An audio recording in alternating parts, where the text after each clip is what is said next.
之前都有講過啦，房屋局同香港房屋委員會咧展開咗一個叫做共築幸福計劃嘅。咁最初就揀選咗5個屋邨納入呢個叫做幸福設計嘅入邊，咁就希望引入一啲嘅幸福概念落去啦。咁我哋之前已經睇過3個㗎啦，包括澤安邨啦、富山邨同埋水邊圍村。今日我哋就去第4個嘅屋邨啟業邨。咁啟業邨咧就喺1981年入伙嘅。咁我而家就喺啟祥樓、啟盛樓同埋啟寧樓呢一邊。咁如果大家望上去咧，啟業邨嘅設計其實唔係好高嘅啫。咁每一座都係其實大13層樓到啦。咁相比而家啲下下都20幾層、30層樓嚟講，係算偏矮嘅。咁啟業邨同我哋之前睇過幾個幸福試驗計劃嘅屋邨有啲唔同。咁我哋之前有睇過呢個嘅水邊圍村啦、澤安邨啦，同埋富山邨。咁我哋嗰陣時見到咧，3個屋邨咧嗰啲工程嘅設備都啱啱擺咗喺度，就準備展開嘅啫。啟業邨有啲唔同，就係佢第一階段咧，其實已經完成咗噶啦。咁第2階段咧就會繼續展開。咁預計應該喺2026至27年間咧就會完成。咁我哋先嚟睇下佢第一階段完成咗之後咧有啲咩特別啦。咁啊，其中一個咧就係籃球場嘅設計上嘅改變啦。大家要見到咧，佢會將啟業呢個屋邨嘅字樣咧融入咗呢個嘅看台入邊啦。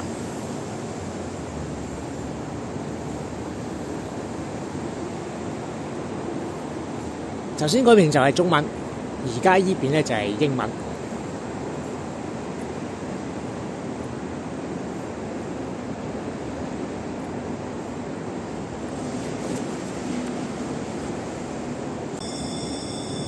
而家遠方嗰個就頭先我哋睇過嗰個籃球場啦。咁只不過喺隔離咧就已經有另一個籃球場啦。咁啟業邨都有幾多籃球場喺度？呢個籃球場嘅設計咧就更加新穎啲，咁喺地板上面咧寫咗好多字眼啦。呢度有高精神啦，Since 1981。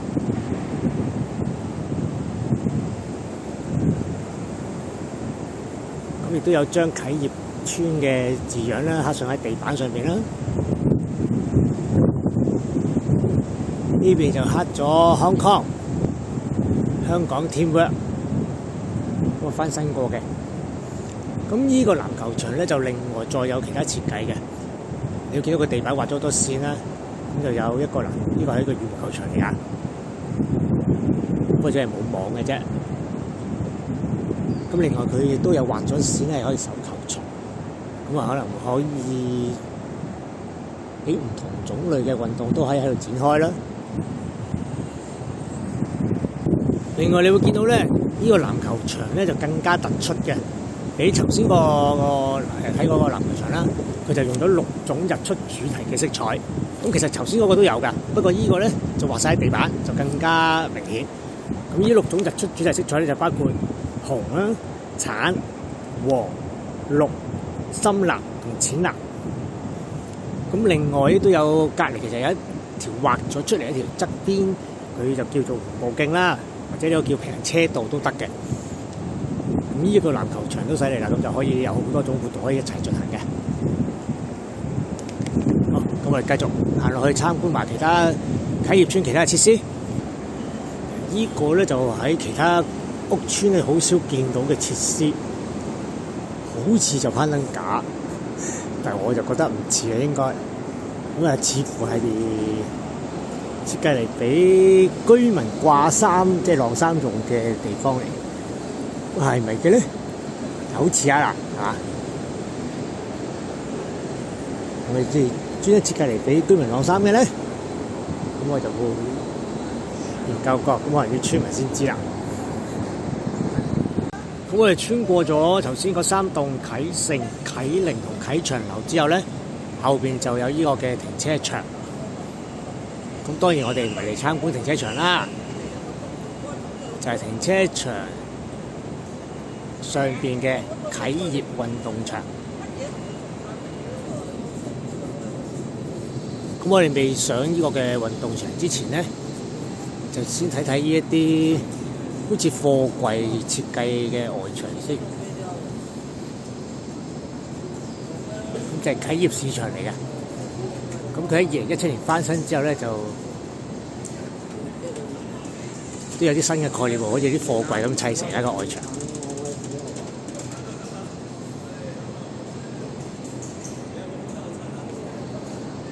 好，入去啦！哇，有自動門添。咁啊，而家新式嘅街市咧有冷氣㗎啦，都幾大㗎喎，都幾多鋪頭添。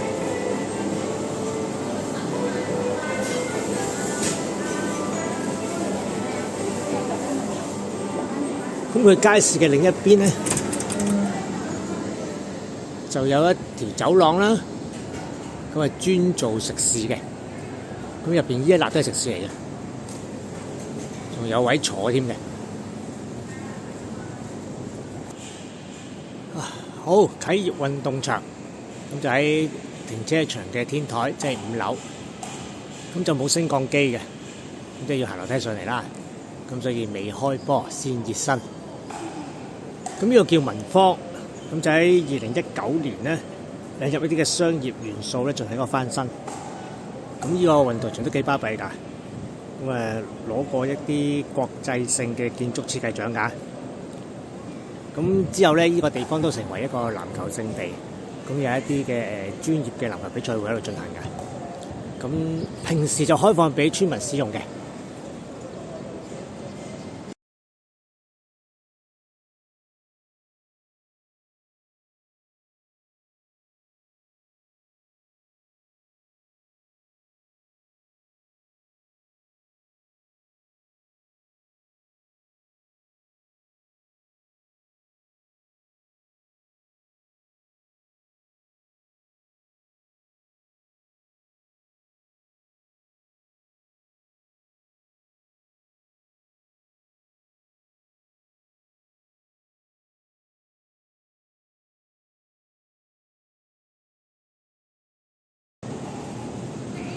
咁我喺運動場行翻落嚟平台位置啦，咁呢邊叫啟樂樓。咁呢1樓咧就有一個社區生活走廊。咁呢個幸福試驗計劃咧，其中改建嘅地方咧就喺呢一度。咁就設計咗啲互動圖案啦，下邊會有一啲嘅長凳啦。見到側邊咧有啲掛鈎。唔係單純藝術設計嚟㗎，係啲掛鈎，咁就等一啲長者啊，想喺度休息嘅時候咧，可以將佢啲物品可以掛上去啦。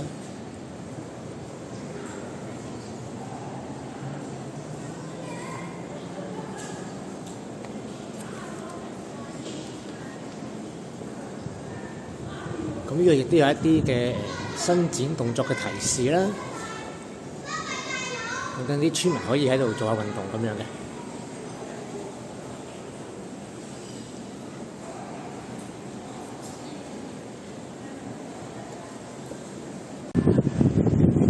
咁喺啟樂樓嘅另一邊咧就係啟裕樓。咁有個社區會堂啦，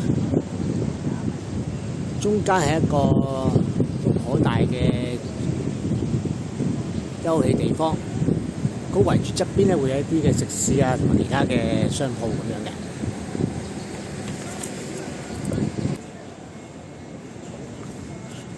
咁啟業邨進行咗一啲翻新之後咧，其實佢商場入邊都有好多新型嘅食肆啊、各式鋪頭，咁但係依然保留咗呢種最傳統嘅冬菇亭。咁當然啦，嗰個模式同以前咁一定會有啲分別嘅。不過住咗喺屋邨幾十年嘅話咧，對於啲冬菇亭咧，總係有一種嘅親切感嘅。